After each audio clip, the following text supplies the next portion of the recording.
축덕과 추갈못이 함께 즐기는 방송 축덕숙덕 213번째 이야기 시작합니다. 안녕하십니까, 주영민입니다. 안녕하세요, 주시은입니다. 안녕하세요, 박진영입니다. 하성룡입니다. 새로운 세트에서 두 번 딱 하고 다시로 내려왔습니다. 강등당한 기분인데요. 네. 아, 너무 웃기다. 새로운 거에 잘 적응을 하고 있었는데 맞아요. 조회수도 많이 나오고 맞아요. 저희는 골방에 어울리나 봐요. 그러게 여기로 또 내려오라고. 그러니까요. 나가 그러는데. 자, 지난주는 뜨거웠죠. 그쵸. 뭐 손흥민, 이강인 코리안 리거들 아주 뭐 골잔치를 펼쳤고 K리그 역시 아주 뜨거웠습니다. 극장골들이 막 이변의 연속이 그냥 예측 불허의 경기가 계속 펼쳐지고 있습니다. 자, 댓글부터 갈까요? 네, 지난 방송에 지소연 선수가 나와 주셔가지고 관련 댓글이 많이 달렸고 조회수도 2.3만을 기록했습니다. 오, 쭉쭉 가네요. 이번 주부터 아무래도 지난주에 제목에 또 이명웅 씨가 들어가서 또 후광이 그 효과가 있지 않았을까? 있었겠죠. 네, 문혜리님이요. 지소연 선수님 나오길 기다리고 있었어요. 더 많은 여자 축구 선수들이 축덕숙덕에 나오면 좋겠습니다. WK리그 파이팅! 책 쓰고 계신다니 너무 좋아요. 도끼 52님이요. 저번에 주바페가 지소연 선수 어떤 영양제 먹는지 궁금해서 뭐 드시나 알고 싶었는데 이번에 그 내용이 없어서 아쉽네요. 오늘도 쑥떡 잘 보고 갑니다. 제가 이걸 물어봤어야 됐는데 다른 거 물어보느라고 깜빡했어요. 뭐 사진 찍고 사인 받느라고 정신 없었죠. 맞아요. 슈팅 이런 거 물어보느라고. 아두양님이요. 나의 영웅 지소연이다. 내가 보기에는 한국에서 축구 제일 잘함. 이 밖에 가수 이명웅 씨 썰 관련해서 지소연 선수에게 삐치지 말라는 댓글이 다수 달렸습니다. 자, 그리고 다비드님이요. 진짜로 나타나 버렸네요. 쿠팡 시리즈.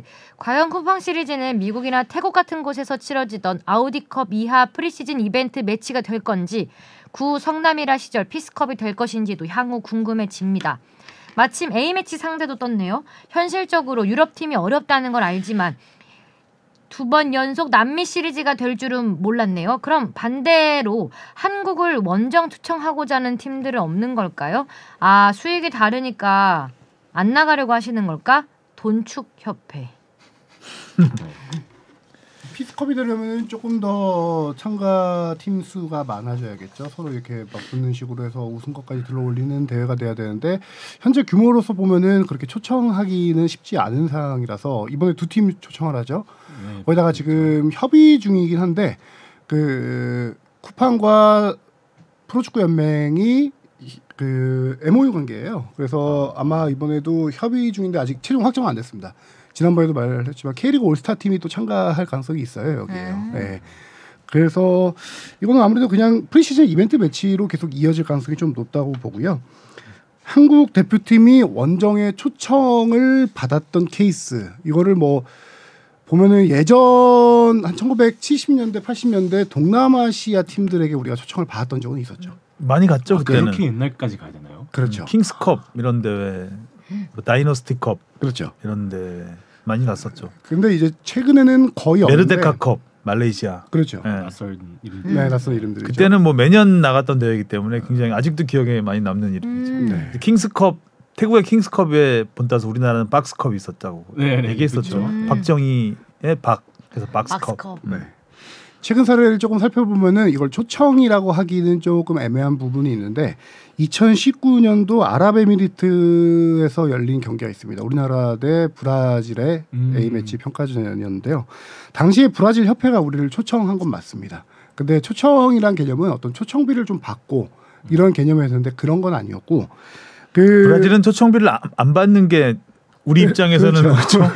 그게 초청이죠. 그렇죠. 자비 들여만 해줘도 우리가 자비 들여서 가서 해도 우리가 초청한 느낌이 드는. 양국의 니즈가 맞아서 이렇게 중립국에서 경기를 하게 된 상황이었는데요. 당시 그 브라질 축구협회가 우리를 초청한 건 맞아요. 근데 우리에게 비를 따로 돈을 준 건 아니고 경기 중계권이라든가 마케팅 권리, 입장권 수익, 홈팀들이 가질 수 있는 그런 권리들을 우리 대한축구협회에게 넘긴 거죠. 네. 아주 드문 경우죠. 그렇죠. 뭐 그 정도 케이스만 좀 있고 나머지는 뭐 최근에 원정 초청을 받았던 기억은 거의 없습니다. 10767638님이요. 전화번호 아니겠죠? 뭐 보이스피싱 당할 것 같은데. 병역 혜택은 받으면 해당 업 축구를 계속해야 한다고 하셨는데 축구를 계속한다는 건 프로축구 선수로 계속 활동해야 하는 걸 의미하나요? 만약 금메달을 따고 난 뒤 그런 일은 없어야겠지만 교통사고나 부상 혹은 여타의 개인 사정으로 프로 선수로서 생활이 힘들어진다면 이 혜택은 없어지고 공익 등으로 병역 의무를 이행해야 하는지요? 이거 병역 특례법까지 찾아보게 됐는데요. 일단은 그 체육 요원으로 편입되면은 기초군사훈련을 받고 나서 그 문체부 지휘 감독하에 병무청장이 정한 해당 분야에서 34개월 동안 복무를 하는 게 병역 특례입니다. 34개월 동안 복무를 한다는 게 실제 어디 기관에 가서 한 건 아니고 그 해당 분야의 일을 업을 하면서 또 그 안에서 544시간의 봉사 시간을 가져야 되는 건데 이게 지금 질문하신 케이스 같은 경우에 축구 선수로서 더 이상 활동할 수 없는 경우 어떻게 해야 되냐라고 봤는데 복무 분야를 살펴보니까요. 당연히 선수로 활동하는 것도 복무 분야의 하나이지만 지도자로 종사하는 것도 다 인정이 되거든요. 그래서 또 그거 말고도 문체부가 인정하는 체육단체와 체육시설에서 체육 지도자로 활동하는 것도 인정이 됩니다. 실질적으로 부상으로 뭐 뛸 수는 없어도 지도자로 활동하는 것도 인정되기 때문에 뭐 이런 최악의 케이스 뭐 다시 가야 된다 뭐 이런 거는 제가 법령으로만 봐서는 해당되지 않는 것 같습니다. 사커님이요. K리그 팬들의 선민 의식을 지적하고 싶습니다. 뻑하면 걸개를 걸고 응원 거부나 차를 막고 감독 사과를 요구하는 기형적인 응원 팬덤 문화가 한국 K리그에서는 당연시됩니다. 인기가 없는 리그에서 우리만이 진짜 팬이다 골대 뒤에서 온갖 난리들을 치니 소프트한 어린이 손잡고 오는 팬들이 한 번 가면 다시 가는 것을 꺼리게 되는 아이러니하고 악순환의 고리입니다. 저도 어느 팀에 열혈 팬을 했었지만 열혈 서포터즈들조차 자기 아이들 데리고 직관 갈 때는 욕설과 큰 소리가 난무하는 골대 뒤를 안 가는 모습을 많이 봤습니다. 아이러니의 연속이죠. 한국 프로팀 열혈 서포터즈의 과도한 월권도 지적해야 한다고 봅니다. 팬은 팬답게 서로 간의 적정선을 지켜야 한다고 봅니다. 좋은 말씀인데 참 이게 현실적으로는 현실과는 좀 거리가 있는 말이긴 하죠. 네.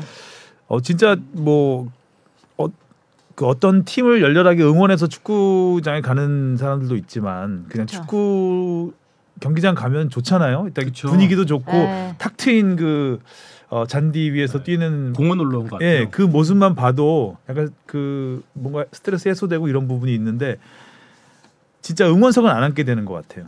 저도 맞아요. 사실 네. 홈 경기 서울 홈 경기 가면은 저기 뭐 홈 서포터즈 응원석보다는 그냥 일반석 가서 많이 보게 되는. 거기서는 이제 너무 막 들썩들썩해서 경기를 집중하기가 쉽지는 않더라고요. 저도 방송할 때 촬영할 때 이제 응원석 가봤는데 정말 열기가 엄청나더라고요. 그래서 일반적으로 그냥 갈 때는 응원석 가서 본 적은 없는 것 같아요. 앞에서 막 큰 깃발 흔들면 막 경기장 안 보이고 그러잖아요. 맞아.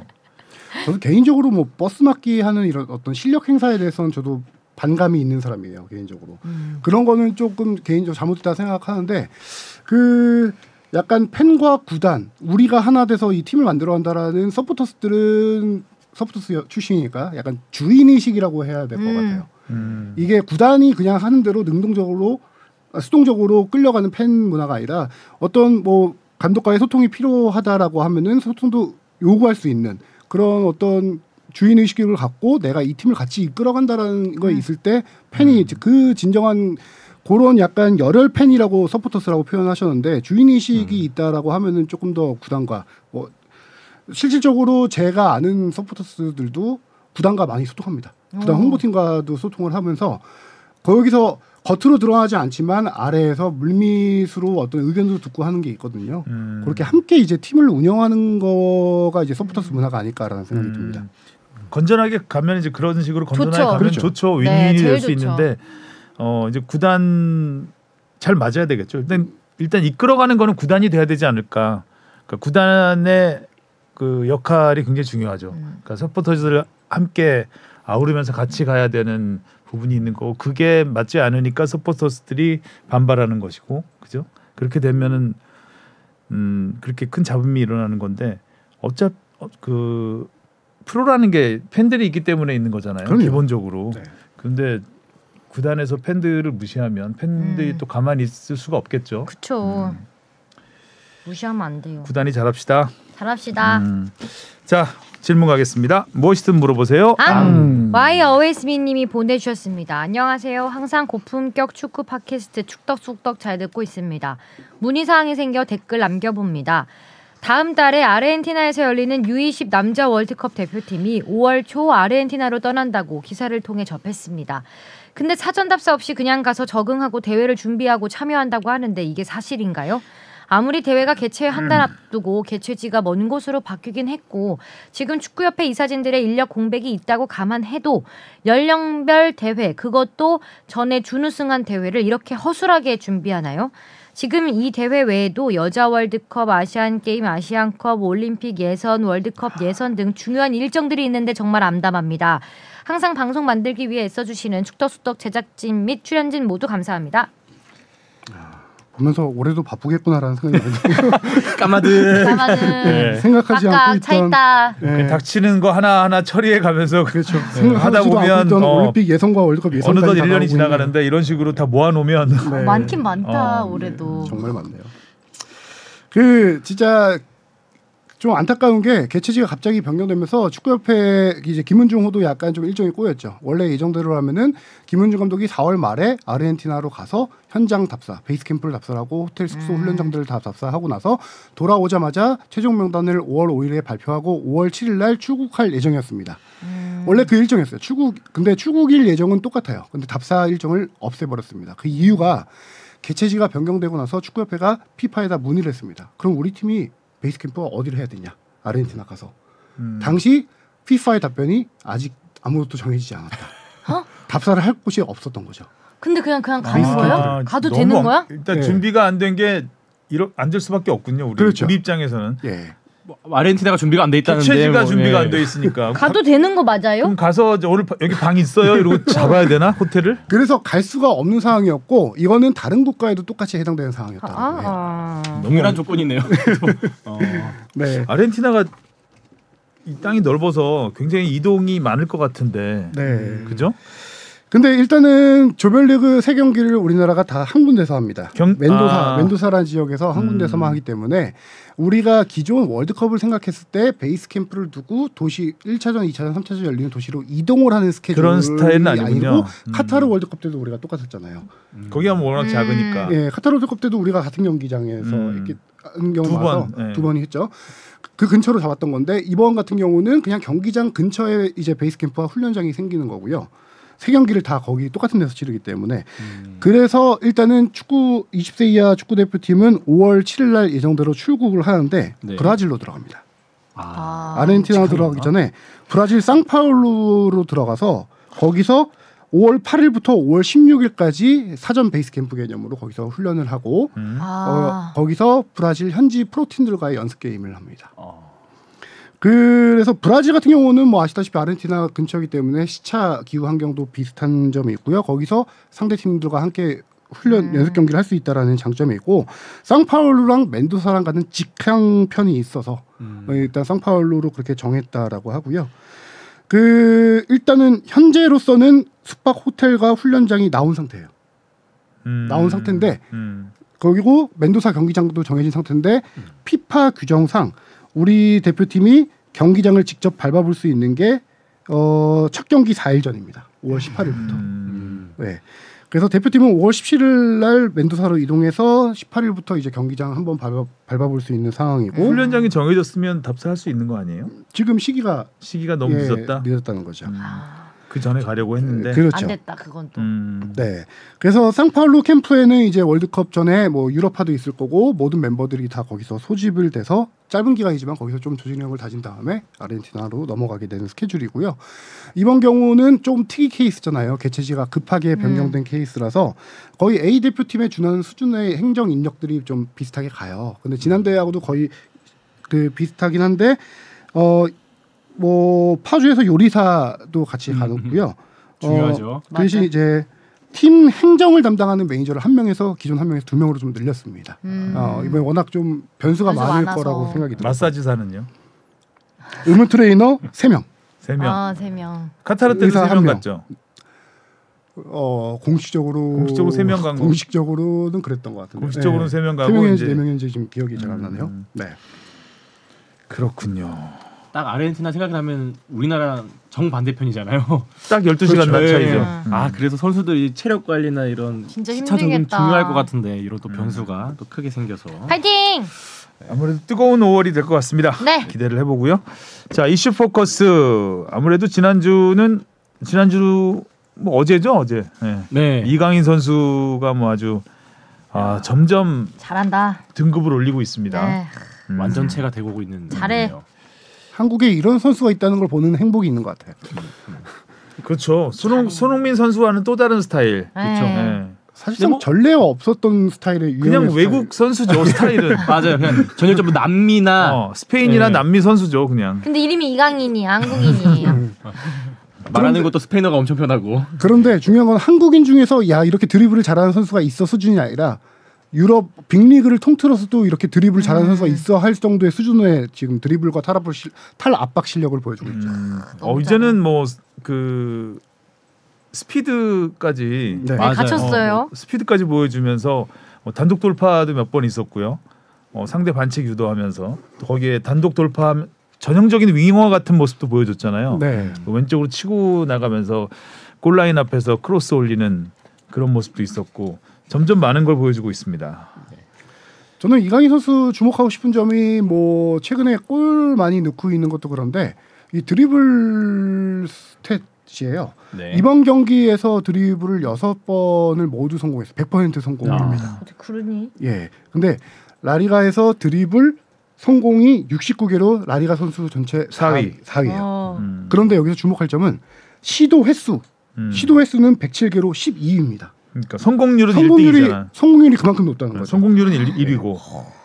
그리고 유럽 리그 전체를 통틀어서 드리블이 경기당 2.2개로 16입니다. 유럽 리그 전체에서. 뭐 높다. 예. 그 전체 1위가 레알 마드리드의 비니시우스 선수인데 뭐 당연히 유럽 전체 1위. 그렇죠. 유럽 전체 1위가 비니시우스인데 경기당 3.4개를 하고 있고요. 2위가 메시인데 3.3개. 와. 근데 이런 가운데 이강인 선수가 전체 16이고 그런데 비니시우스 선수 같은 경우는 라리가에서 성공 1위 전체 1위지만 또 그 횟수가 또 엄청 많아요. 다시 많이 말하면 시도하고 실패 확률도 높다고. 실패도 많이 하고. 네. 또 팀이 레알 마드리드니까 그렇죠. 그만큼 그 드리블 시도할 기회가 많겠죠. 네. 빠르고 뭐 지금 마요르카 같은 경우에서는 중원에서 좀 이강인 선수 혼자서 막 이렇게 파괴하고 거의 있으니까 이강인 선수는 공을 잡으면 드리블 시도한다고 봐야 되죠. 약간 네. 그런 거의. 책임감도 많이 느껴지는 네. 거죠. 내가 뭘 해야 된다. 에이스로서. 이강인이 뚫어야 뭔가 네. 활로가 열리니까 비니시우스와 강이니시우스는 이니시우스하고는 좀 다르죠. 입장이 많이 다른 것 같아요. 요런- 그만큼 이강인의 기록은 놀랍다. 네. 그런 것도 신기한 것 같아요. 아까 뭐 우리나라에 없는 스타일이라고 말씀하셨는데 이것도 비니시우스도 거의 돌파하는 게 좀 스피드를 이용한 돌파잖아요. 근데 이강인 선수 그 진짜 그 스킬적으로 스킬로 가는 네. 거죠. 그러니까 몸 동작 하나로 수비수들을 제치고 지우고 달려나가는 거니까. 그게 뭔가 좀 더 우아하다고 느껴져야 될까요? 네. 이강인 선수의 드리블을 자세히 보면은 특이한 게 하체보다 상체 페이크로 인한 상대를 속이는 기술이 많더라고요. 어깨 움직임이 좋다 했던 것 같아. 그거는 제가 선수 입장은 아니라서 이런 말하기 조심스러운데 연습으로 되지 않는 타고난 감각인 것 같아요. 그런 거는. 뭐 하체 발 기술로 드리블하는 건 좀 연습으로 될 수 있을지 몰라도 네. 그쪽 집안 DNA 자체가 다른 것 같아요. 누나까지. 맞아. 그리고 올 시즌 이 드리블뿐만 아니라 뭐 패스. 골 운반, 패스, 골 결정력 패스 정확도가 정말 놀랍잖아요. 그렇죠. 그러니까 그 공간을 보는 능력. 그것도 거의 타고나야 되지 않을까 싶기도 한데 네. 그 빌바오전 골도 보면 거기서 딱 치고 나가면서 완전 빈 공간으로 쫙 뿌려주는 거 반대쪽으로. 네. 그런 거 보면 진짜 야, 월드 클래스다. 이 정도면. 그 골 장면을 보면서 팬들이 이제 입을 모은 게 이강인의 장점을 다 보여줬다. 일단 뭐 이번 시즌 상승된 수비력부터 해갖고 상대 공을 뺏은 다음에 반대쪽으로 전환 패스, 그다음에 침투 움직임에 깔끔한 마무리까지. 그러니까 그 골을 보여주기 위해서는 슈팅만 보여주면 안 되는 거죠. 그렇죠. 한 20초 이상은 보여줘야 돼요. 그 골이 어떤 가슴 골인지 트래핑 보여줘야 돼요. 장면부터 그렇죠. 상대를 벗겨내는 장면까지. 야. 그리고 제가 어제 거기서 리포트에서도 약간 그 부분을 CG로 표현하려다가 제대로 보여주지 못했는데 이강인 선수가 거기서 수비 한 명 제치고 오른쪽으로 롱 패스를 건네줬잖아요. 그리고 나서 이강인 선수는 그 앞선 선수들에게 공격을 맡겨오는 게 아니라 정말 쉴 새 없이 뛰어가더라고요. 슈퍼맨이야. 자기가 던지고 가서 받아야 돼. 혼자 캐치볼하는 거죠. 그 뛰어가는 것도 그냥 뛰어가는 게 아니라 딱 우리 팀 선수들 그러니까 무리키가 있는 위치로 수비가 쏠리니까 딱 공간을 찾아가서 패스를 줄 수밖에 없는 상황으로 본인이 공 달라고 손짓을 해요. 이렇게 무리키한테 본인이 딱 그 공간을 찾아가는 그 능력까지 무리키가 또 받아먹은 게 많으니까 줘야지. 그렇죠. 당연히 줘야죠. 강민이가 제일 많이 하는. 네. 그 아까 뽕피디도 얘기했지만 수비 가담 능력까지 올 시즌 확실하게 늘어나가지고요. 이렇게 잘해. 예, 이날 경기에서는 가로채기도 팀 내 1위였어요. 그러니까 왜 이렇게 잘하지? 벤투가 안 써서 그런가? 이게 좀 뭔가 그러니까 예전에 이제 유망주로서 이렇게 덜 깎여진 원석이었다면은 이번엔 좀 확실히 이게 맞아. 뭔가 갈고 닦아지면서 뭔가 어색한 것 같기도 하고 왜 너무 이렇게 잘하지? 잘하니까. 그러니까 역시 이강인 같은 스타일은 기회를 많이 주고 경기를 많이 뛰게 만들어야 되는데 발렌시아에서 너무 기회가 없었고, 예. 지난해부터 이제 기회를 잡으면서 인정을 좀 받기 시작했는데 벤투 감독이 안 써서 약간 좀 더 크지 못했죠. 어떻게 보면 국제적으로 A매치 좀 많이 뛰어보고 했어야 되는데 카타르 월드컵을 계기로 확 큰 것 같아요. 네. 그 세계 무대에서 한번 네. 큰 무대를 경험한 다음에 확실히 자신감도 커졌고 안 하던 것까지 하잖아요 지금. 그렇죠. 네. 이번 경기는 클린스만 감독은 아니었지만 수석 코치가 또 경기장 현장에서 이강인 선수 경기를 봤거든요. 벤투 감독과 반대로 클린스만 감독은 이강인 선수에 대한 엄청 지금 잠재력과 이런 경기력을 높게 평가하고 있어서 벤투 감독 때는 기용 안 했다, 선발하지 않는다 논란이 있었는데 이번에는 너무 혹사 논란까지 있지 않을까라는 클린스만 감독이 너무 놀라죠. 인상 깊게 이강인 선수의 경기력을 평가하고 있기 때문에 강인 풀타임 뛰어야 돼.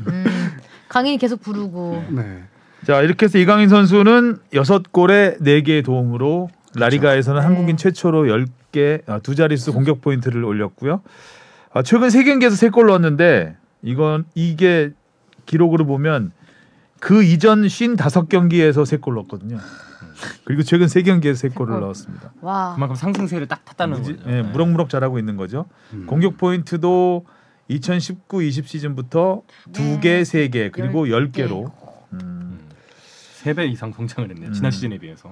딱 라리가 올해 팀을 뽑는데 미드필더 후보에 이름을 올렸다는 것 자체가 그러니까 마요르카 한갓 마요르카에서 뛰면서 올렸다는 게 대단하죠. 이게 지난 시즌 절반을 교체로 뛰었던 선수가 올 시즌 올해 팀 후보로 올랐다는 것 자체가 정말 반전 스토리죠. 거기 자체적으로. 그래서 이강인 선수는 지금 라리가 사무국도 상당히 주목하고 있어서 이강인 선수의 활약이 좋을 때마다 라리가 공식 SNS에다가 이강인 선수에 대한 평가를 짧게 올리는데 지난번에 멀티골 넣었을 때는 설계자라는 네, 표현을 네. 썼잖아요. 이번에는 그 한국의 왕이 빛나고 있다. 왕이 됐어 강인이가. 어린 왕. 설레발이 좀 있네요, 약간.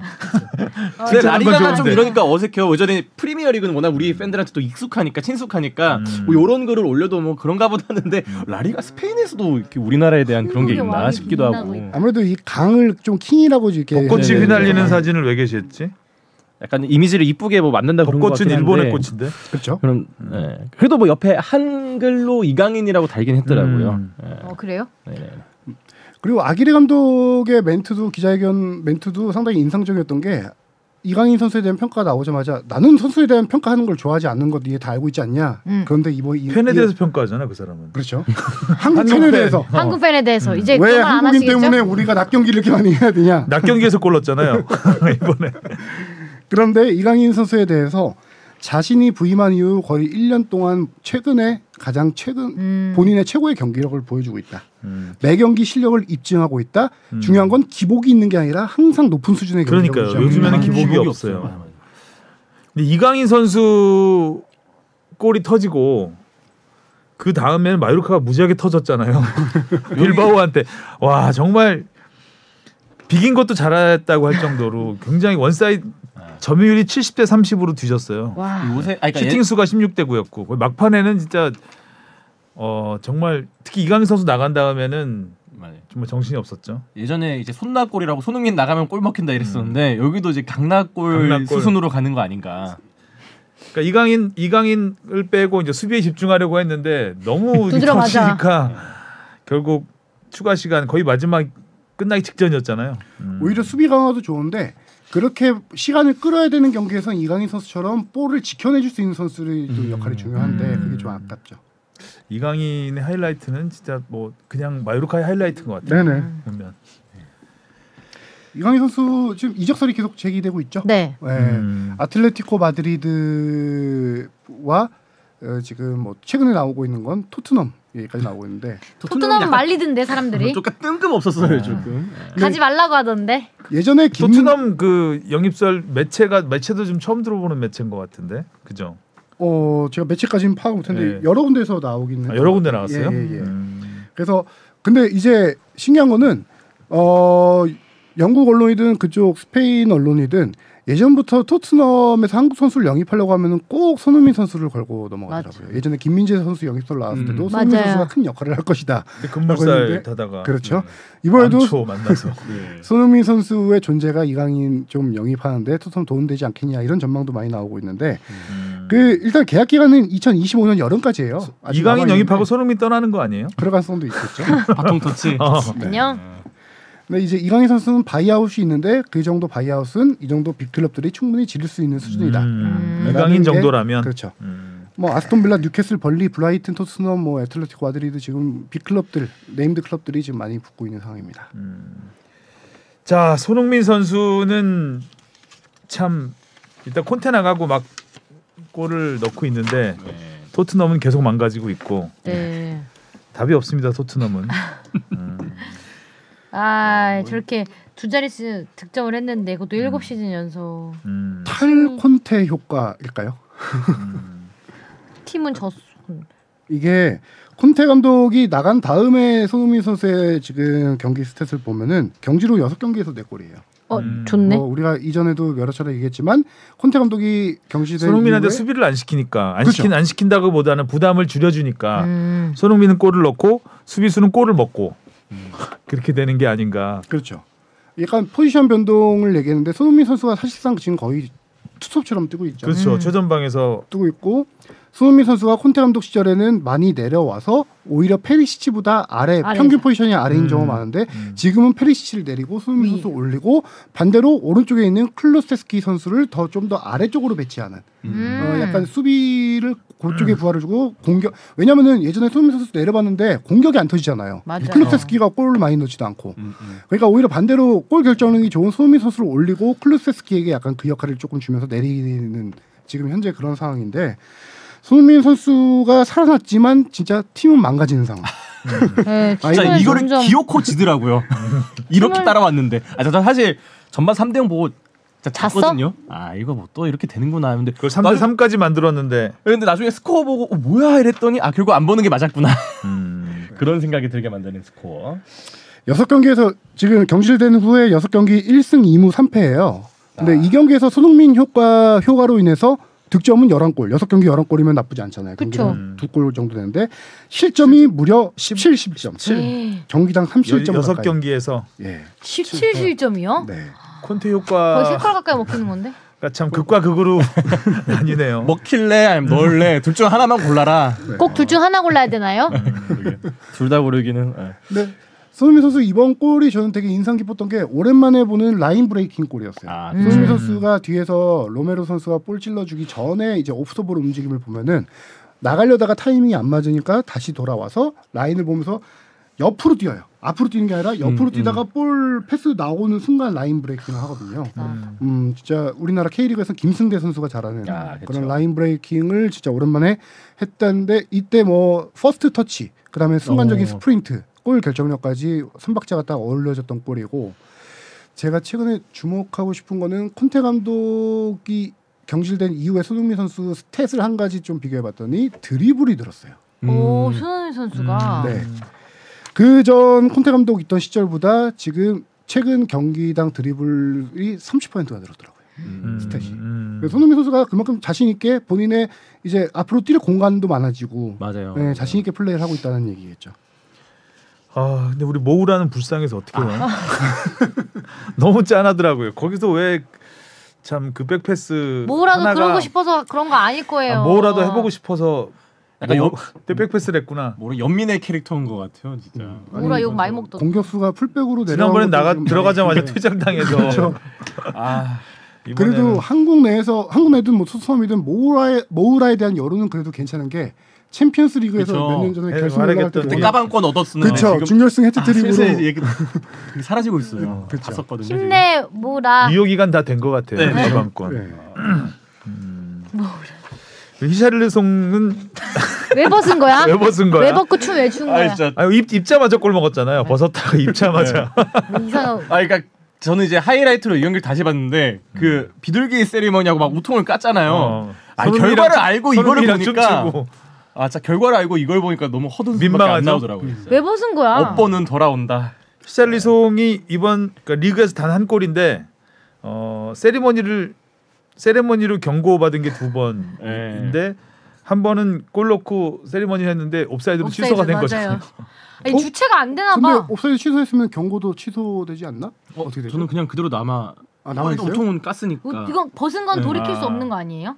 아니요. K리그에서도 골이 취소되면 세리머니 그 연관된 시퀀스로 아. 인한 뭐 징계는 다 취소되는 걸로 알고 있는데 그럴 요거는 수도 저도 있겠네. 살펴봐야겠네요. 근데 요런 식으로 그래서 히샬리송을 조금 조롱하는 그런 글들이 좀 많이 댓글 뭐 많은데 근데 이거는 잠깐 지금 한번 볼 수 있겠다. 이건 복부시니까요. 네. 뽕필이 생각이 아니에요. 그만 벗어. 음. 기쁜 건 알겠는데 그만 벗어. 그 몸에다 뭐 막 써놨잖아요 또. 자랑하고 싶나 봐요. 예. 찾아보게. 손흥민 선수 그래도 정말 대단하죠. 7시즌 연속 두 자릿수 리그 두 자릿수 골이라는 게 맞아. 이게 역대 EPL 10번째인지 11번째인지는 조금 얘기가 좀 많이 다르긴 한데 그래도 진짜 지금 손흥민 선수가 10번째든 11번째든 EPL에서 지금 뭐 아시아 선수로 또 유일하게 지금 새 역사를 써가고 있는 건 사실이고 통산 103호 골로 자신의 우상은 현재는 아니겠죠. 호날두와 동률을 이뤘습니다. 토트넘이 이제 6위로 내려갔습니다. 네. 6위는 아무것도 없습니다. 컨퍼런스 리그가 있군요. 6위가. 6위 그렇죠. 컨퍼런스 리그가 리그. 있습니다. 근데 6위도 사실 뭐 장담할 수 없는 지금 7위하고 승점이 똑같고요. 8위하고 2점 8위와 브라이튼 요즘 잘 나가는데 브라이튼하고 승점 2점 차. 브라이튼은 또 3경기나 덜 치렀습니다. 토트넘보다. 그러니까 6위도 장담할 수 없죠. 그러네요. 3경기나 덜 치렀는데 2점 차면 에헤이. 우리가 한 지지난주부터인가 그 최악의 시나리오들 얘기 많이 하고 있는데 네. 아무것도 얻지 얻지 못하는. 못할 가능성도 꽤 있는 상황이에요. 그러네요. 챔피언스 리그를 바라볼 때가 아니었다 뭐 이런 얘기 했었는데 지금 뭐 챔피언스 리그는 완전 물 건너간 것 같고 지난주에 이정찬 선배가 챔스 갈 확률을 5%라고 했던 것 같은데 네. 지금 한번 다시 따져봐야겠네요. 지금 한 1%나 될까요 네. 지금? 그 정도 내려갔을 것 같은데요. 자 파이팅. 토트넘은 이제 크리스탈 팰리스, 에스턴 빌라 몇 경기 안 남았습니다. 4경기 남았네요. 4경기 남았네. 브렌트포드, 리즈 강팀들은 없는데 살아남아야 되는 팀들이 좀 있어서 그니까요. 중위권 또 팀들과 맞붙고 있습니다. 그리고 경기를 좀 많이 치른 상태이기 때문에 자력으로 뭔가 해보기는 쉽지 않은 상황입니다. 자 이탈리아로 가겠습니다. 김민재 선수 나폴리가 안방에서 우승하려고 경기 일정까지 야심차게 바꿨는데 꼭 그러면 안 된다. 될 뻔했죠. 그쵸, 될 뻔했죠. 그러니까 원래는 2위 라치오보다 하루 전에 경기를 하는 거였는데 그 라치오가 지고 나폴리가 이기면 우승을 할 수 있으니까 그쵸. 나폴리가 사무국에다가 우리 라치오 경기 보고 경기할래 이렇게 하게 해줘. 그러면 우리 홈에서 그림이 멋있잖아요. 축배를 줄 수 있어 했는데 라치오가 졌습니다. 낮 경기에서 라치오가 졌고 나폴리가 이기기만 하면 되는 거였는데 못 이겼죠. 축배를 경기 따르기만 전부터 나폴리 도시가 완전 축제 분위기. 장난 아니는데요. 놀러 가보고 싶더라고요. 벌써 한 달 전쯤부터 나폴리는 보니까 지소들썩하지. 그 마라도나 걸개 뭐 김민재 선수 유니폼도 걸려 있고 각 동네마다 거의 뭐 축제 이미 준비 다 끝났어요. 아니 그 저는 현지 분위기를 어떻게 봤냐면은 그 유튜브 슈퍼러브에서 그 갔죠, K리그 이번에. 정동식 심판 김민재 닮은 김민재 골 닮은 심판 있잖아요. 아 봤어요 저도. 데리고 나폴리에 난리 가서 났던데. 나폴리 시내를 이제 뭐 보여주는데 지나갈 때마다 진짜 다 김민재 알고 해서 나 김민재 아니다라는 편말을 들고 다니면서 하는데도 피자 공짜로 주고 택시 공짜로 태워주고 막 그러더라고요. 김민재 선수의 위상인 거죠. 좀 늙은 김민재죠. 늙민재. 그 길거리를 그렇게 유튜브로 간접으로 볼 수 있었는데 진짜 길거리에 이미 우승했어. 걸개들을 다 걸어놓고 선수들 얼굴 다 이제 주택과 주택 사이에 끈을 걸어놔서 다 얼굴도 걸어놓고 그 뭐라고 하죠? 등신대라고 하나 이걸. 네. 그리고 네, 맞아요. 그 세워놓고 거기다 머플러까지 막 다 해놓고 아예 동네 자체가 이미 축제 우승 못하면 이제 분위기더라고요. 등신대 작살 나는 거죠. 못할 리는 없지만. 못할 일은 없죠. 아니 뭐 2002 월드컵 분위기 같아요. 그냥 그 동네가 계속. 네. 맞아요. 심지어 일부 극성 팬들은 나폴리가 우승하면은 그 주변 활화산이 있대요. 베수비오 화산이 있는데 그 거기 근처에서 불꽃놀이 하겠다라고 하자. 아니 왜 굳이 거기 가서 해? 그러니까 극성 팬들이 그렇게 하자. 그러니까 극성 팬인 건 알겠는데 왜 거기 가서 불꽃놀이 하는 걸까? 그 서포터들이 좀 그러지 않았으면 좋겠다고 우리 댓글에 나왔잖아요. 그랬더니 국립공원 선민의 국장이 의식 좀. 성명을 발표합니다. 위험합니다. 당연하지. 왜 그러는 거야? 축하 행사에 큰 피해가 날 것이 우려된다라고 성명 발표. 그 정도로 이제 도시 전체가 완전 들뜬 분위기였어요. 그리고 경기 시작 전에는 장내 아나운서가 막 눈물을 흘리면서 막 선수들 소개하고 했는데 결과적으로 역대급 설레발이 좀 된 거죠. 그렇죠. 네. 꼭 선제골 그렇게 넣을 설레발 때까지만 해도 막 난리 연막탄 났지. 터지고 난리 났죠. 네. 그런데 지금 이제 남은 경기 우승은 거의 99.9%로 그렇죠. 이제 뭐 6경기에서 한 번만 비겨도 되니까. 들어도? 아이고 들어도 라치오가 한 번만 비겨도 되니까. 그렇죠. 그죠? 근데 이 다음 경기가 주중 경기고 우디네스의 원정입니다. 원정이죠. 근데 나폴리가 여기서 한 번 더 요청을 합니다. 또 바꿔달라고요? 경기 시간 좀 또 바꿔줘. 왜? 홈 원정을 바꿀 수는 없는데 경기 시간 바꿔달라고 하는 이유는 현지 시간으로 저녁 8시 45분 경기예요. 평일. 그런데 경기 끝나고 그 나폴리로 가려고 바로? 경기 끝나고 나폴리로 가서 비행기 타고 가서 도착하면은 나폴리 팬들이 시내에 다 나와 있을 건데 그 시간이 새벽 3시 정도 된다. 그러면 너무 사고 우려가 크다. 그래서 우리를 낮 경기로 바꿔달라. 그래서 해 떠 있을 때 돌아가서 같이 축제를 즐기고 싶다. 세리에를 자기 나폴리 위주로 아주 편성하려고. 아주 뭐 다 할 수 있네. 그래서 요청을 한 상태예요. 요청한 상태인데 아직 결정은 안 됐는데 우디네스는 당연히 반대하겠죠. 본인들의 홈팀 경기고 그럼요. 평일 낮 경기면은 뭐 입장 관련된 것도 문제가 될 수도 있고 평일 낮 경기는 누가 반격했어요. 그 홈팀 입장에서 그렇지. 팬들도 많이 안 올 수도 있는 거고 거기다가 또 뭐 상대 팀들도 하루 자고 가면 되잖아요. 하루 자고 오디네스에서. 그 상대 팀 스케줄에다가 뭐 방송 이건 좀 스케줄까지 받아들이기가 좀 애매할 수 바꿔야 있겠다. 되니까 그렇죠. 지금 아직 뭐 그건 좀 지켜봐야 될 상황입니다. 어쨌든 나폴리는 신났습니다. 네, 신나 좋겠다. 김민재 선수도 굉장히 조용했던 경기였어요. 네. 크게 눈에 띄는 경기. 상대가 14위 팀 아니었던가요? 네, 그렇죠. 그렇죠. 14위 팀이었는데 이름 복잡한 살레르니타나. 살레르니타나. 어렵다. 나폴리판 더글로리 이거는 뭐예요? 나폴리는 이탈리아가 아니다. 이거는 뭐죠? 요거는 제가 좀 이야기를 좀 갖고 온 건데요. 해보세요. 그러니까 그만큼 역사 얘기네. 약간 그 나폴리 이번에 그 현지에 있는 팬들이 이번 우승을 어떻게 좀 상정하고 있냐면은 이 북부 도시들에 대한 복수다 이렇게 하고 있는데 이게 아무래도 이제 역사적으로나 뭐 해서 인종적으로나 경제적으로 좀 북부와 남부가 차이가 꽤 있잖아요. 북부가 또 부유하죠. 네, 그래서 그게 또 이제 축구에도 그대로 반영이 돼서 거의 한 30년 동안 이 북부에 있는 팀들이 이 스쿠데토를 독식했는데, 그렇죠. 그래서 뭐 AC 밀란, 인터 밀란 같은 밀라노에 있는 팀, 유벤투스, 그리고 유벤투스도 이제 토리노에 있는 팀. 그래서 이 나폴리 팬들은 이번 우리가 그 과거 이제 마라도나가 이뤘던 영광을 다시 되찾는 그 북부 도시에 대한 그 또 복수다. 또 이렇게 얘기를 좀 하고 있습니다. 복수 그렇다고 더글로리까지 가면 좀 심하긴 한데. 이제 영광을 되찾는. 약간 지역 감정이 좀 있죠. 남부하고 북부하고 좀 있습니다. 그래서 그때 좀 가장 유명했던 썰이 이제 마라도나가 나폴리는 이탈리아가 아니다라고 얘기했었던. 라는 말을 했었군요. 네, 그때 1990년 이탈리아 월드컵 준결승전이었죠. 그때 이탈리아랑 아르헨티나가 맞붙었는데 이 경기가 나폴리에서 열렸었습니다. 그래서 그때 나폴리 시민들한테 이 아르헨티나의 응원을 좀 독려하면서 이런 멘트를 날린 거거든요. 이탈리아하고 붙는데. 네네네. 이건 좀 아무리 신이더라도 그렇죠. 너무 그랬다. 그래서 그 이후로 또 뭐 지역 감정 너무 부추겼는데. 네, 좀 하양세를 타고 뭐 그랬다는 또 썰이 있습니다. 이탈리아 월드컵 준결승에서 아르헨티나 이겼죠. 이탈리아를. 네, 아르헨티나 이때 승부차기에서 맞아요. 고이코치아 골키퍼가 아주 신들린 선방으로 해서 이겼습니다. 아무튼 나폴리는 그 마라도나하고 좋은 추억들이 좀 있긴 하네요. 그렇죠. 마라도나 입장에선 특히 더. 저도 그 나폴리 동네 자체가 그 마라도나의 뭐 벽화라든지 옷이라든지 그게 계속 걸려 있는 거 보면서 이 시민들한테 이 마라도나의 의미는 정말 신과 같구나라는 좀 생각을 하게 됐어요. 나폴리 그 시내 그러니까 요즘 막 유튜브 같은데 많이 나오는데 굉장히 허름하긴 하더라고요. 굉장히 맞아요. 오래된 건축물들, 그러니까 좀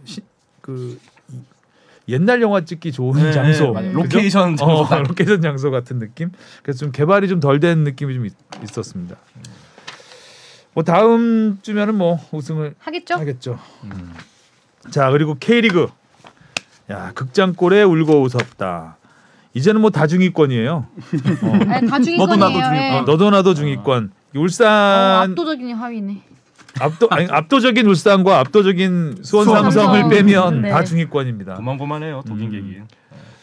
울산은 어쨌든 한 골 차라도 그냥 꾸역꾸역 이깁니다. 극장골로도 이기고 역시 강팀이다. 살짝 불안불안한 모습이 있긴 한데 계속 이기고 가고 있고, 수원 삼성은 계속 그냥 지고 있어. 답이 없고. 자, 주목할 만한 기사 우리 뽕피디가 뽑아놓은 건데 5위와 11위가 승점 4점 차. 5위와 11위가. 와 근데 전북이 10위예요? 네. 어색하죠. 두부 2연패했잖아요. 와. 강원한테 진 게 충격이 엄청 컸겠죠. 그렇죠. 네. 그것도 강원과 승점 차 없는 10입니다. 강등 걱정해야겠네. 네. 전북이. 강원이 너무 재밌었던 것 같아요. 저는. 네. 진짜 막판에 두 경기 다.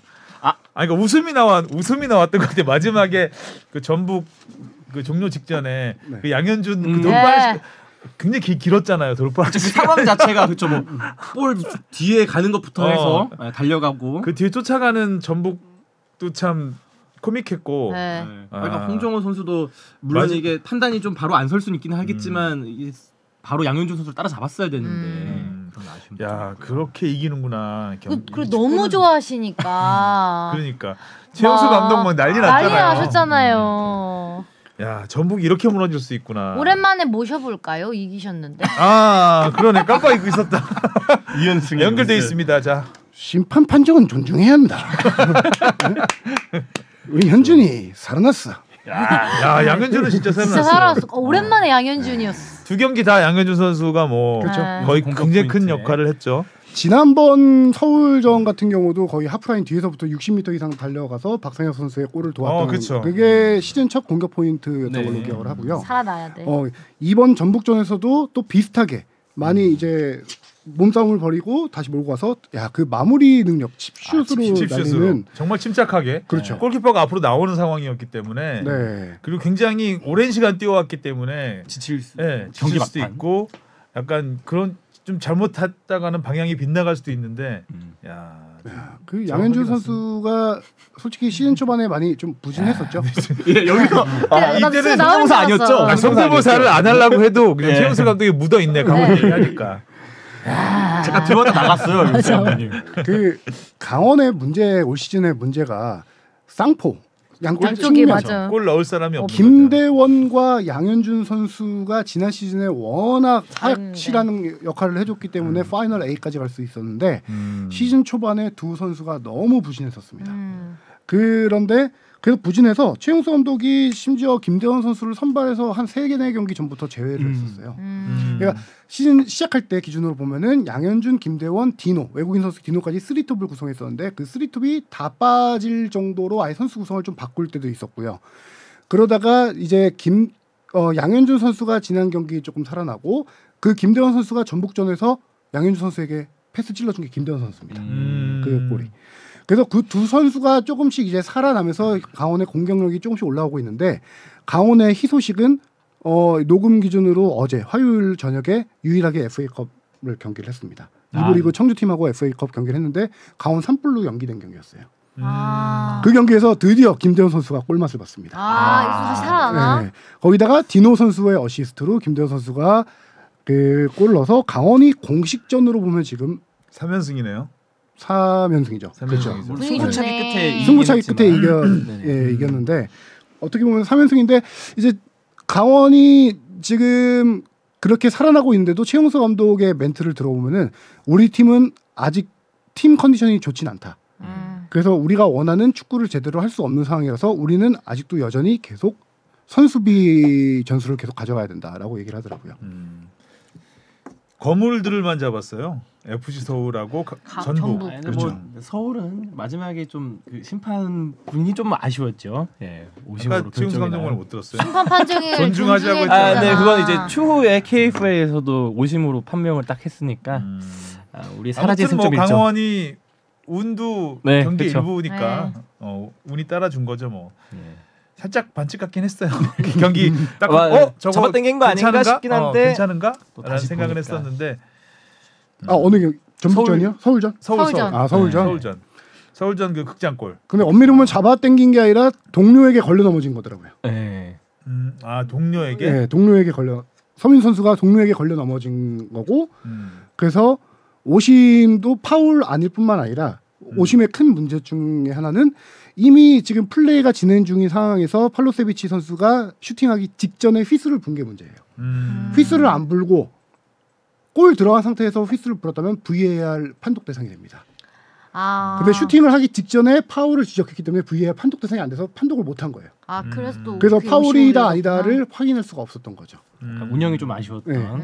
팔로세비치 그 골 그 노골 선언된 거 오심 얘기한 거군요. 예. 난 전북 경기하고 살짝 헷갈렸어요. 그렇죠. 전북 마지막에 공 따낼 때. 전북은 뭐 난리. 전북 공 따낼 때도 제가 보는 각도에 따라 다른 것 같은데 저는 개인적으로 파울 아니라고 봤어요. 저는 파울 아닌가라는 생각은 살짝 들긴 했었는데 그거는 문제 없었던 거죠 이후에. 네, 전북 그거에 관해서는. 그 이후에 전북 내에서 문제가 있었죠. 홍정호 선수와 김문환 선수가 퇴장을 당해가지고. 이게 김상식 감독까지 퇴장당한 경기죠 그거. 없었죠 이 경기에서. 이미 그 전에 퇴장당해가지고. 그 전 경기여서 관중석에 있었군요. 네. 번갈아 가면서 이제 레드 카드 한 장씩 보고 있는데 이게 전북이 지금 상황이 안 좋다 보니까 여러 가지 안 좋은 게 베테랑 선수들이 그런 상황에서 침착함을 유지하면서 팀 후배들을 이제 정리해야 되는 상황인데 홍정호 선수가 지금 베테랑 선수가 나서서 그 경고 누적으로 퇴장을 당하고 김문환 선수는 또 욕설을 해서 퇴장당했는데 김문환 선수는 부상 복귀 경기였어요. 그게요. 이 선수들이 지금 앞으로 지금 전북이 어려운 상황을 생각해서 뒤를 생각해야 되는데 그 순간적으로 감정을 주체하지 못해서 팀에 지금 거기다가 그 두 선수가 지금 경고 누적은 한 경기, 다이렉트 퇴장은 2경기 못 나온 상황이잖아요. 거기다 지금 추가 징계 가능성까지 있습니다. 왜요? 욕설로 인한. 둘 다요? 네. 추가 징계 가능성이 있어서 전북이 정말 나락으로 빠지고 있네요. 그죠? 거기다가 송민규 선수가 전반에 교체에 업혀서 나가지 않았나요? 발목 인대 부상으로 4주간 아웃될 예정입니다. 지금 전북이 정말 여러모로 누가 뛰는 거예요? 정말 이러다 강등 위기에 가는 거 아닌가요? 조규성, 이동준, 김진수, 뭐 그렇죠, 홍정호, 진짜. 김문환. 그렇죠. 지금 부상자도 많은 상태에다가 외국인까지 맞아? 외국인 선수들조차 지금 침묵이 길어지고 있어요. 아마 아마노준 선수와 하파실바가 지금 한 골씩 넣고 있는데 그치고 있고 구스타브와 안드레 루이스 선수는 우리 예전에 그 대전에서 안드레 곤드레 그 작은 선수 대전에 있었던 그 선수인데 지금 구스타브와 안드레 루이스 선수가 둘 다 지금 한 골도 없습니다. 아니 근데 팀이 이렇게 전반적으로 엉망인데 이 선수들이 뭐 다 지치고 넣을 수도 없고. 네. 여러모로 다 부진인 거죠. 전북 구단은 너무 조용한 거 아닌가요? 이 정도 됐으면 뭔가 좀 결단을 내려야 되지 않나요? 그 시기가 다가오고 있는 것 같은데 딱히 뭐 얘기는 들리는 게 없는 것 이미 같아요. 다가와서 지금 거의 지나가고 맞아요. 유효 기간 이미 만료. 그러니까요. 이미 벤치에 있던 김상식 감독이 이번 어린이날에 서울하고 전북 네. 대결이죠. 거기 벤치 복귀하는데 경기 결과가 저는 개인적으로 되게 큰 어떤 효과 영향을 끼치지 않을까 이런 구단의 향후 행보에 그런 생각이 들고요. 아무래도 진짜 전북은 우리가 몇 년 동안 얘기해왔던 닭공의 팀이었잖아요. 김상식 감독은 화공이라고 됐어요 지금. 네, 화공이라고 했는데 화려한 화끈한 공격 화공이라고 했는데 화근이 됐죠 그거는 또. 네, 화근이다. 오늘 아주 올 시즌 10경기에서 10골이에요. 뭐 10경기 10골 10경기 10골 12 10 트리플 10 트래블. 근데 너무하다. 여기 어떡하냐. 전북이 이렇게 되나? 그러니까 이런 거 보면 지난 시즌까지 그 바로우 선수가 그냥 하드 캐리 했던 것 같아요. 그러니까 그런 이미 문제점은 많았는데 그 개인 선수의 기량으로 어찌저찌 이 문제점을 그냥 안 보이게 막은 것뿐이죠. 그 정도의 생각이 들 정도로 이렇게 무너졌다. 팀이 무너졌어. 팀이 유지가 안 될 수가 있나. 부잣집은 망해도 3년이 간다라고 했는데 전북 딱 같은 3년째 경우는 아닌가요 지금? 그 우승 DNA가 이제 3년 차에 쫙 이제 좀 무너지고 있는 상황이고요. 그 모그룹은 이번 주에 실적 발표했는데 역대 최고 실적 발표해서 굉장히 부잣집인데 아직도. 여기 좀 결단이 필요해 보이네요. 구단주의 결단이 들어가야 될 것 같은데 아무래도. 지난주 시즌 전체 7패 지난해 시즌 전체 7패했는데 10경기에서 지금 6패를 했습니다. 뭐 심각한데. 사실 지난해 7패도 많은 거잖아요. 맞아요. 그때도 그래서 막 말 많이 나왔었는데. 네. 이 정도면 자진 이렇게 내려놓고 오랫동안 공들여서 싸운 이 왕조가 전북 왕조가 무너지는 거지 진짜 무너지는 한순간이네요. 그러네요. 참 인생사하고 똑같은 것 같습니다. 맞아요. 계속 좋을 수가 없죠. 자, 지난주에 가장 인상적인 두 선수 저는 클린스만 감독 앞에서 강렬한 인상을 보인 이진현, 그다음에 나상호 선수가 아닐까 싶습니다. 두 경기씩 했기 때문에 뭐 경기로 보는 것보다는 선수로 보는 게 나을 것 같아서 이진현 선수 와 기가 막히던데요. 코너킥이 그대로 들어갔죠. 진짜 목이 드문 골이었죠. 네. 그 보고 찬 거잖아요. 네, 보고 찬 거죠. 예. 야 대단하던데 클린스만 감독이 그렇다고 뭐 이진현 선수가 대표 A 대표 경력이 있나요? 제 기억으로는 있었던 것 같아요. 지금 정확히 좀 검색해볼까요? 따져봐야 되는데 뽑힌 거는 확실하게 기억을 하는데 데뷔를 했는지 안 했는지가 기억이 안 나는데 아마 했었을 거예요. 네. 어쨌든 이진현 선수가 올 시즌에 굉장히 폼 좋잖아요. 네. 특히 왼발 슛은 중거리 슛은 뭐 거의 K리그 탑급이라고 할 수 있는데 그렇죠. 네.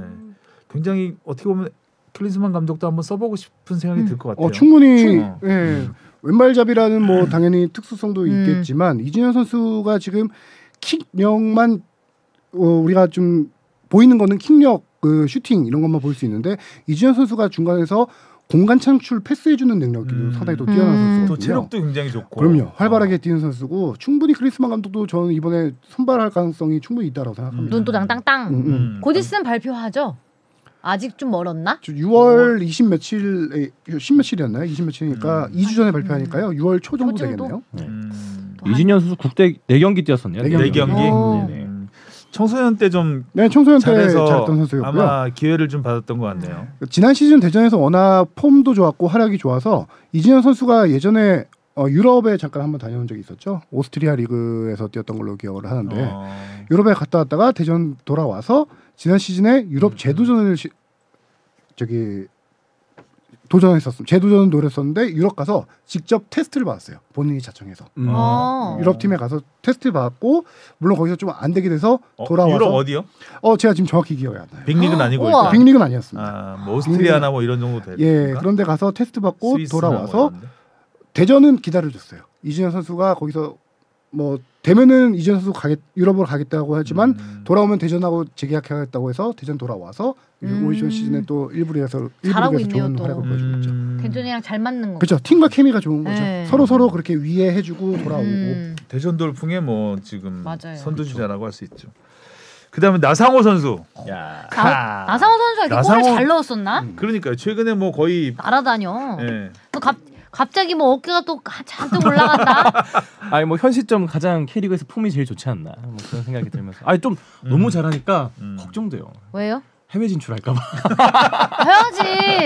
아니 뭐 그러니까 선수 개인적으로 따지면은 뭐 맞는 방향이긴 한데 득점 1위예요. 더 있어줬으면 1위죠. 그렇죠. 스트라이커가 아닌데 이렇게 지금 몇 골이죠? 7골이죠. 7골 넣었죠. 더 대단한 건 유효 슈팅이 11개입니다. 야, 11개에서 7개. 골 결정력이 정말 어마어마하다는 거죠. 근데 지난 시즌에 나상호 선수가 8골 넣었어요. 근데 지금 10경기 치르고 7골을 넣었는데 좋다. 변화를 좀 보자면 아닉스 감독이 나상호 선수의 맞춤형 전술을 좀 많이 쓰고 있어요. 올 시즌. 그러니까 익스볼이라고 해서 지난 시즌에 워낙 많이 했던 거를 기본으로 좀 가져가는데 가져가면서도 어떻게 보면 좀 변화를 많이 줬다라고 봐야 돼요. 최전방부터 강하게 압박을 하고요. 뒷공간 침투하는 움직임을 할 수 있게 해주는데 그게 나상호 선수의 최대 장기입니다.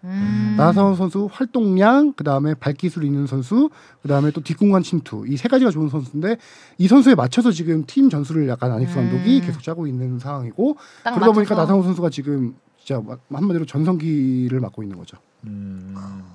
포지션은 어디로 나오죠 요즘에? 나성 선수가 윙어로도 나오는데 거의 뛰고 있는 거는 가운데 좀 많이 뛰긴 하죠. 뭐 하도 최전방, 경기장 최전방 곳곳을 뛰죠. 누비니까. 네. 이번에 수원 FC 활동량이 전에서는 좋아요. 오른쪽에서 안쪽으로 들어가는 움직임이 되게 많았죠. 그렇죠. 그래서 안쪽으로 지금 들어가는. 뭐 워낙 골을 많이 넣고 있어서 그런지 모르겠는데 이게 자신감이 차 보이는 게 다 느껴져. 뭐 그런 드리블이라든지 동작 하나하나에서 뭐 막을 수 있으면 막아봐라는 게 이런 몸 동작에서 다 느껴지지 않나. 근데 이번 경기에서는 약간 황의조 선수 부상이 있었기 때문에 그 역할을 조금 많이 했었고요.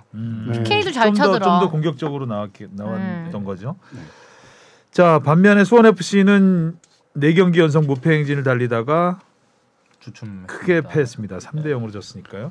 공격수가 없습니다. 그러니까 이승우 라스가 다 부상이네요. 네. 거기다가 지금 김현 선수는 3월달에 부상당해서 장기 부상으로 들어가 있는 상황이고요.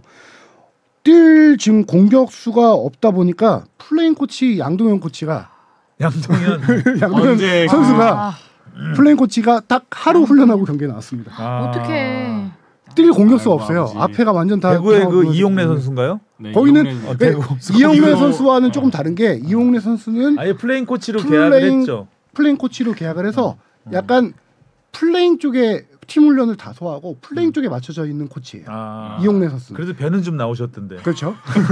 근데 양동현 플레인 코치는 플레인 부상 코치에 맞춰져 있는 지금 상황인데 하루 훈련하고 경기에 나왔는데 잘했었는데 또 잘해요. 클래스 가장 돋보였어요. 일단 피지컬이 좋으니까 그 너무 최전방에 웃겨. 있으면 위협적이죠. 뭐 최전방으로 나왔죠. 최전방으로 나와서 약간 조금 밑으로 내려와서 하는 플레이를 많이 해줬는데 순간적으로 그 워낙 훈련량이 부족하다 보니까 뛰는 양은 부족했겠죠. 근데 순간순간 번뜩이 있는 거 있잖아요. 그렇죠. 패스가 오면은 연륜에서 나오는 패스가 오면은 살아있다. 페널티 박스 바깥에서 원턴치로 로빙 패스 찔러줘서 공격 기회를 창출해주고 막 그런 약간 클래스가 있더라고요, 확실하게. 근데 지소연 선수가 얘기했던 그런 역할인 거죠, 그게. 그렇죠. 약간 연륜이 그래. 쌓이고 체력이 좀 떨어지면서 이제 그런 고리 역할을 하게 네, 되는 거. 너무 웃기다.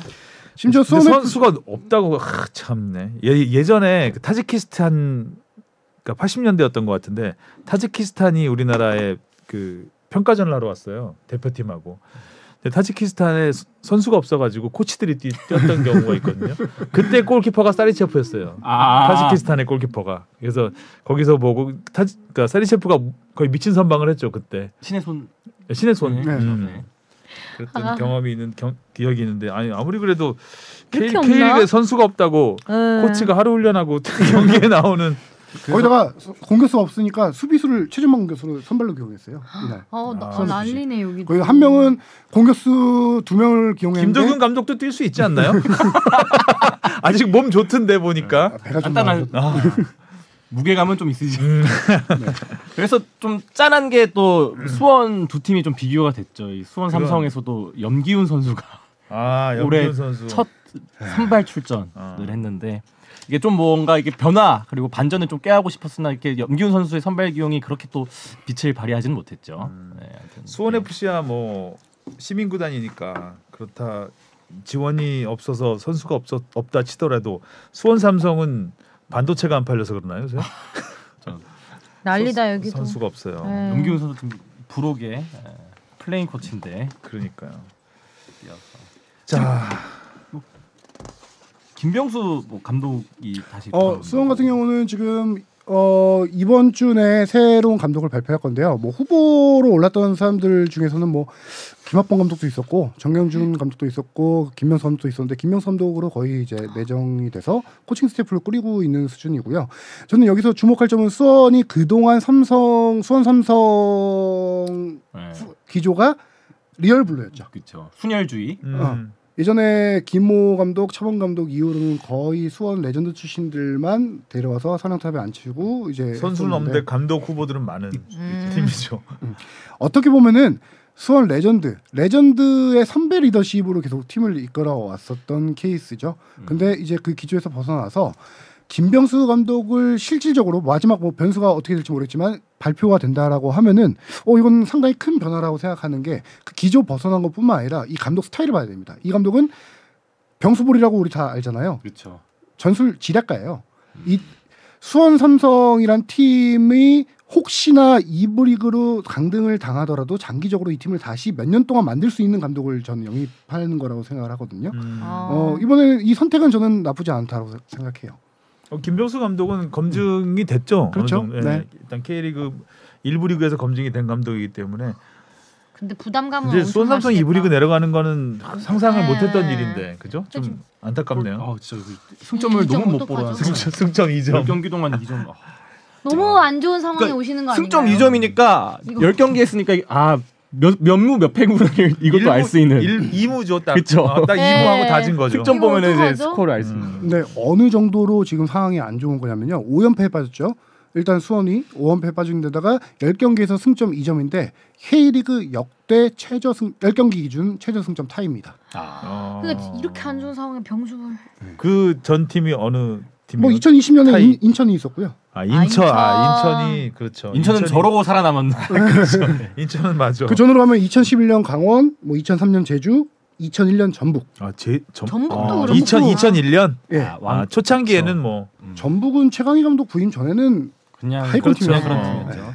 그땐 버팔로스였죠. 지금 뭐 그렇죠. 최강희 감독님 다시 오셔야 되는 그때는 거 뭐 아니에요? 창단한 지 얼마 안 됐던 시기니까 그렇죠. 2001년이면 진짜? 그러게요. 최강희 감독님이 다시 오셔야 되는 거 아니에요? 전북은? 진짜 그렇게 바라는 팬들이 많죠. 실질적으로 경기장에서 김상치 감독과 허병길 대표의 아웃을 서포터들이 외치잖아요. 그 지금 최강희 감독 콜도 나오고 있어요. 전북 서포터. 나폴리에 근데 최강희 마라도나가 감독- 있다면 전북엔 최강희가 체라도나가 있다. 모리아스 감독 그 콜들이 나오고 있다는 게 모리아. 팬들의 마음이 모라이스. 모라이스. 모리아스래. 모리아스. 모라이스 감독. 죄송합니다. 모버지. 네. 그러네. 그때가 좋았다고 하겠다 서포터들. 지고 나서야 꽂힌 줄 알았습니다. 아 어떡해. 자, 지난주에 또 가장 최대 이변이라고 할 수 있었던 거는 인천이 포항을 포항, 잡은 이긴 거. 거죠. 2대0. 김민성 선수의 퇴장이 뭐 결정적이었죠. 결정적이었죠. 그게 전반에 그러니까 제르소 선수를 김민성 선수가 약간 좀 계속 따라다니면서 둘 다 스피드가 좋은 선수들인데 그 스피드를 제르소가 개인기로 좀 이겨내더라고요. 그래서 그 막는 과정에서 전반 30몇 분에 한번 경고를 받은 다음에 전반 추가 시간에 발이 태클이 들어가는데 그게 이중 동작으로 해서 한 번 더 들면서 발목을 가격을 해서 위험한 걸로 경고 누적 퇴장당했는데 거기서 완전 경기 밸런스가 무뎌지지. 무너질 줄 알았어. 무너질 줄 알았는데 후반에는 초반에 괜찮았어요. 그래도 이 짜임새 있는 팀이 계속 괜찮을 줄 알았어. 괜찮을 줄 알았는데 그 흐름을 단번에 깬 게 이 강력한 중거리 중거리 한 방이었죠. 잘 치더라. 네. 문주환 선수. 문주환 발목 힘이 선수가 얼마나 좋다는 거야. 그러니까요. 대포알이었죠. 네. 아, 발목 부럽다. 네. 그리고 나서 또 포항이 크게 그렇게 선수가 부족한데도 크게 밀리는 경기 아니었는데 이렇게 한 방이 터진 다음에 10분 뒤에 이제 천성훈 선수의 추가골이 터졌는데요. 이 선수 활약이 괜찮아요. 이 경기도 클린스만 클린스만 감독이 감독이. 포항 보러 갔을 텐데. 아니, 클린스만 감독 누가 재택한다고 놀라니? 워낙 경기장 많이 잘 갔더라고요. 다니시네. 공해본 적 손해본 적이에요. 네. 진짜 뭐 유럽 갔다가 바로 K리그 경기 다 보고 있고. 시차 조금. 이 천성훈 선수 주목할 게 191cm 장신 공격수인데요. 이 선수가 인천 성골 유스 출신입니다. 네. 믿고 보는 인천 뉴스. 그 인천 유스 하다가 저기 2019년도에 독일 아우크스부르크에 입단을 합니다. 아쿠. 네. 거기 그렇죠. 거기서 근데 이제 유스팀과 2부 리그 팀을 왔다 갔다 하는데 1군 데뷔는 못했어요. 그러다가 올 시즌 돌아와서 인천에 입단했는데 시즌 초반에는 못 나오다가 4월 16일에 K리그 데뷔전을 치릅니다. 그 데뷔전 치르고 나서 두 번째 경기에서 멀티골 기록하고 지금 4경기밖에 안 했는데 3골 넣었어요. 이 선수가. 이번 경기에서 터뜨린 것도 진짜 침착하게 선수 한 명 그러니까 벗겨버리고 딱 제끼고 넣어버리더라고요. 잘 차더라. 침착해. 몇 살이에요? 나이도 어리겠네요. 2000년생이래요. 2000년생이면 뭐. 이야. 야, 아주 그냥 꼴딱. 미래가 밝네요. 거기다가 인천 팬들이 지금 이 선수에 대해서 엄청 반기고 있는 게 이 선수가 처음에 그 멀티골 넣은 다음에 서포터스 달려가서 관중석 가서 팬들을 안아버렸어요. 아이고. 팬들은 그거까지. 아이고. 그게 이제 독일에서 어마둥둥. 내가 1군 무대에서 해보고 싶었던 세레머니인데 못해서 한국 돌아와서 한 건데 팬들에게는 선수와 팬들 간의 유대감이 상당히 굳건해지는 그런 네. 세레머니죠. 귀엽다. 자, 이렇게 해서 K리그까지 다 둘러봤습니다. 대한축구협회가 새로운 이사진을 꾸렸습니다. 오늘 발표를 했는데 허석주 감독님이에요? 네, 지선 선수도 포함됐더라고요. 네, 많은 다양한 분야에서 이임생 감독님. 축구와 관련된 다양한 분야에서 이사들을 모았는데 소개를 좀 해주시죠.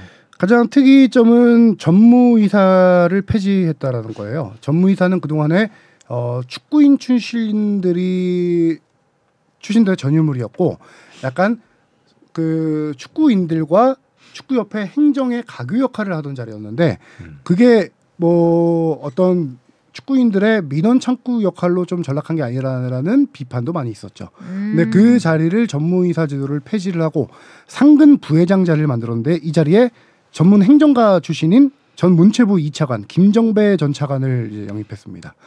30년 동안 문체부에서 하면서 뭐 체육 정책국장이었나? 예. 국제체육과장도 하고 문체부 2차관 했던 체육계의 밝은 외부 전문가인데요. 뭐 이분을 모셔서 아무래도 이제 축구협회 그 외부의 목소리를 더 듣겠다라는 힘을 실어주기 위해서 이렇게 좀 모신 것 같고요. 한준희 해설위원. 그렇죠. 그동안 축구협회가 이제 이거는 좀 언론 주시은이 빠졌는데요? 그래 나도 이사해. 일단 집부터 이사를 좀 하고. 맞아요. 집도 그 이사진을 축구인들 외에 다양한 분야의 인물로 조금 꾸렸다는 게 있는데요. 특이점은요. 뭐 선수가 처음으로 현역 선수가 들어왔습니다. 이사에. 지소연 선수, 그렇죠. 이근호 선수. 지소연, 이근호 남녀 이제 프로 선수 협회 회장들인데 네. 이 선수들이 이제 이사진에 포함됐고요. 한 가지는 또 여고 체육 교사 선생님이 이제 들어가셨는데 92년생이세요. 동갑이야. 이분이 동호인 축구 하신데. 동호인 축구 하시는데 여자 축구 클럽 연맹 뭐 부회장이신데 한마디로 말하면은 정몽규 회장이 이분을 소개하면 어떤 팬의 입장을 대변해 줄 수 있는 분이라고 하더라고요. 그래서 뭐 팬의 입장, 법조인, 그다음에 저기 아까 말한 대로 저기 축구 해설가인 한준희 해설위원. 뭐 지금 워낙 다양한 분야에서 이제 해서 소통을 하겠다라고 정몽규 회장이 이렇게 얘기를 했는데요. 근데 항상 얘기하지만 이렇게 다양한 말들이 나오지만 네. 안 듣잖아요. 그러니까 다양한 거는 듣는 분은 똑같잖아요. 다양한 건 전에도 저는 마찬가지였다 생각하거든요. 그렇죠. 신하영 다양하지 않아서 문제가 된 건 아니지만 그렇죠. 또 25명 중에 7명이 유임이 됐습니다. 유임이 됐다는 건 전원 사퇴했을 때 그때 포함됐던 이사진들이 다시 돌아왔는데 그 돌아오신 분은 뭐 정혜성 위원장, 마이크 밀러, 이임생, 서동원, 뭐 조현상 프로축구 연맹 뭐 사무총장 등 7분인데 이거에 대해서는 정몽규 회장이 설명이 약간 조금 저는 뭐 성실하지 못했다 아니면 설득력이 있지 않았다라고 생각이 드는 게 멘트를 좀 요약해서 정리해드리면 25명 중에 7명이라고 하면은 4명 중에 3명 바뀐 거잖아요. 이 정도면 많이 바뀐 게 아닌가라는 생각이 합니다. 안 하는 이만 못한 말씀하셨네요. 굳이 안 해도 될 말씀. 굳이 산수를 하셨네. 25명을 다 바꿔야 변화가 있다고 하는 건 좀 지나치지 않나. 이거 봐 안 듣잖아. 연속성도 중요하다. 연속성을 왜 7명을 다시 넣었는지를 얘기를 해야지. 그거는 이제 연속성이라고 좀 설명을 하셨는데 부연 설명을 한 게 연속성. 예. 기존 행정에는 연속성이 좀 필요해서 기존 분들이 필요하고 그분들도 선임된 지 2개월밖에 안 됐기 때문에 자기 역량을 발휘할 시간이 너무 짧았다. 그분들에게 다시 기회를 줘야 된다라는 설명을 하긴 했죠. 근데 여기서 부연 설명 하나 한 게 직접 사면을 건의한 분들은 아니었다. 이렇게 얘기를 하신 게 약간 조금 직접 사면을 건의한다는 게 무슨 말이죠? 건의한 그 전에 기존 이사진이라든가 뭐 집행부에서 사면을 하자라고 주장한 사람들은 아니고 그때 같이 그냥 사면했던 사람들 그런 분들은 아니었다라고 설명하시더라고요. 연임된 분들을. 그리고 한 가지 더 이것도 판단 어떻게 좀 받아들이기에 따라 나름인데 그럼 다른 사람들은 직접 사면을 건의했다는 건가요? 그 이번에 연임이 안 된 분들 중에서 있다라는 얘기죠. 있는데 그럼 직접 사면을 건의하지 않은 이영표, 이동국 네. 이런 사람들도 유임이 돼야 되는 거 아닌가요? 그러면 그런 논리라면 그렇죠. 직접 사면을 건의하지 않았다고. 근데 제 생각에는 건 말이 안 되는 그 사면한 이영표, 뭐 이동국 그 전 이사들은 아마 본인이 다시 해달라고 해도 거부했을 것 같습니다. 네. 당연히 거부했겠죠. 그러니까 직접 사면을 건의한 분들이 아니었다라는 것보다는 그때 그 집단 사퇴라고 해야 되나요? 네. 그 이사진 전원 사퇴할 때 사퇴 의사를 표시하지 않고 어쩔 수 없이 사퇴하신 분들이다라고 해야 되는 게 맞는 거 아닌가요? 그렇게 해석이 되죠. 그렇게 된 거 아닌가요? 사퇴할 의사가 없었던 분들입니다라고 하는 게 맞는 거 아닌가요? 솔직한 거 아닌가요? 저는 정몽규 회장의 기자회견을 이제 좀 지켜보면서 느낀 점은 메시지가 좀 명확하지가 않아요. 항상 그래요. 질문에 그 준비해 놓은 멘트 그 적어온 멘트를 읽으실 때는 메시지는 명확한데 질의응답 하실 때 약간 조금 명확하지 않은 메시지가 이렇게 혼동을 좀 줄 수 있는 요소들이 많이 있는 게 조금 많이 안타깝더라고요. 그리고 한 가지가 약간 이사회 지난번 이사회가 사면권에 대해서는 거의 거수기 역할을 했다라는 비판이 많았잖아요. 거의 뭐 독단적으로 이전에 사전에 심의하지 않고 이사회에서 명단을 바로 그 자리에서 공개해서 바로 안건을 상정하자마자 통과시켰던 그런 비판 때문인지 몰라도 정보를 사전에 공유해서 내실 있는 이사회 논의가 이루어질 수 있도록 심의안건 상정 소위원회를 만들겠다. 저런 그 행정적인 시스템만 그렇죠. 바꾼다고 되는 게 아닌데. 네. 직접 사면을 건의하셨던 분 아닌가요? 회장님이? 화가 많이 나셨어요. 그런 거 아닌가요? 맞아. 그럼 자기가 사퇴해야 되는 거 아닌가요? 자기는 위임하면 안 되는 거 아닌가요? 직접 사면을 어쨌든 이 안건을 올린 사람이 회장인 거죠. 안건을 올린 거는 회장도 아래에서 이제 예의들이 있었고 그걸 올리라고 한 건가요? 예, 그렇죠. 올리지 말지를 결정하실 수 있는 자리인데 올리려고 결정을 하신 거죠. 이 사면 그 파문에 가장 큰 책임이 있으신 분인데. 네. 빨리 이정찬 선배가 나와서 한번 또 시원하게 저격 한번 해줬으면 좋겠네요. 진짜 방어하고 있는 것 같아 나의 말을. 아니 그렇진 않고요. 저도 그냥 기자회견 잠깐 듣고 온 내용으로 해서 아직 명확하게 팩트가 다 그쵸. 있는 게 아니라서 저도 지금 조심스럽게 말하는 측면인 거죠. 제가 현장에 취재를 가지 않았기 때문에. 방금 끝났잖아요. 네. 이정찬 기자가 갔죠. 저희 그냥 아니요 형량 선배 김영현 그래? 선배 가셨고요. 끝나자마자 바로 이 녹음을 진행하는 거라서. 뭐 모쪼록 소통이 중요하다고 생각한다. 잘 굴러가길 바랄게요. 홍보 기능을 강화한다. 이런 얘기를 한 거죠. 네. 김정배는 뭔가요 여기? 저기 상근 부회장. 상근 차고 부회장. 출신이 또 기자회견을 하면서 이렇게 세 가지를 좀 하고 싶다라고 말씀하셨죠. 글쎄요 얼마나 바뀔지 참 어렵다. 지켜봐야 되는 건가요?